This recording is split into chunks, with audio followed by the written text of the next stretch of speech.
Sugar کی جو production ہے پچھلے 10 سال میں وہ اس میں 36% انکریز آیا ہے، جبکہ شوگر کی کنزمپشن میں 42% انکریز آیا، اور اس وقت PSMA کے مطابق ہمارے پاس 1.3 ملین کا سٹاک ہے، 1.3 ملین ٹنز کا سٹاک ہے۔ شوگر کی امپورٹ اور ایکسپورٹ کا جو ڈیسیجن ہے وہ گورنمنٹ ڈیسائیڈ کرتی ہے، گورنمنٹ کے پاس ہے وہ، اور مارکیٹ فورسز جو ہیں سپلائی، ڈیمانڈ اور پرائیویٹ سیکٹر اس کو الاؤ نہیں ہے۔ Federal youth parliament advisory board کے سربراہ کا کہنا ہے کہ پاکستان کو بزنس اسٹیٹ بنانے کی ضرورت ہے، کیونکہ ہمارا نوجوان 75 برس بعد بھی آج بھی روزگار کے لیے دھکے کھا رہا ہے۔ مزید جانتے ہیں اس رپورٹ میں۔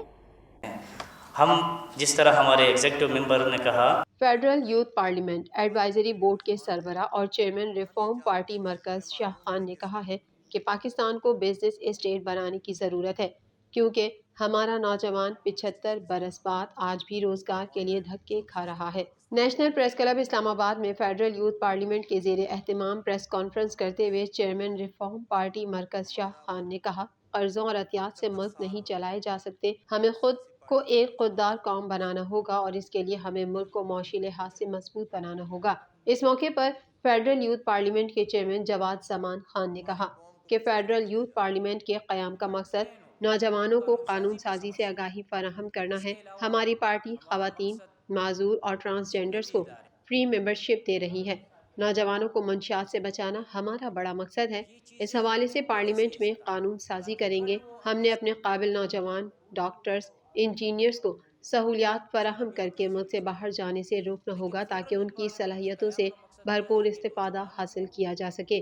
صدر FYP ابرار خلجی کا کہنا تھا کہ خیبر پختونخوا میں شاندار پذیرائی کے بعد اگلے ماہ سے پورے ملک میں رکنیت سازی کا عمل شروع کر رہے ہیں، جس کا آغاز دسمبر میں اسلام آباد سے ہوگا اور اس کے بعد فروری میں پنجاب، اپریل میں سندھ، جون میں بلوچستان اور اس کے بعد گلگت بلتستان اور آزاد کشمیر میں ہوگا۔ امید ہے کہ ملک کی دیگر علاقوں سے بھی اچھا رسپانس آئے گا۔ ہمارا مقصد کیا ہے؟ ہم نے نوجوانوں کو یہاں پہ بالکل ایک صحیح پلیٹ فارم مہیا کرنا ہے جس میں وہ سیکھے کہ قانون سازی کیا ہوتی ہے، اسمبلی سے بل کیسے پاس کیا جاتا ہے، اسمبلی میں اسپیکر کا کیا رول ہوتا ہے، اسمبلی میں اگر صوبائی اسمبلی ہے تو وزیر اعلیٰ کا کیا رول ہوتا ہے، اگر قومی اسمبلی ہے وزیر اعظم کا کیا رول ہوتا ہے۔ یہاں پہ جو ہمارے ممبرز، مجھے بڑا افسوس کے ساتھ کہنا پڑتا ہے کہ جو ہمارے ممبرز وہاں پہنچ جائے اسمبلی میں، ان کو افسوس کے ساتھ یہ بھی نہیں پتہ ہوتا کہ مجھے کرنا کیا ہے۔ مزید خبریں بھی بلیٹن کا حصہ ہوں گی، مگر یہاں لیتے ہیں ایک چھوٹا سا بریک۔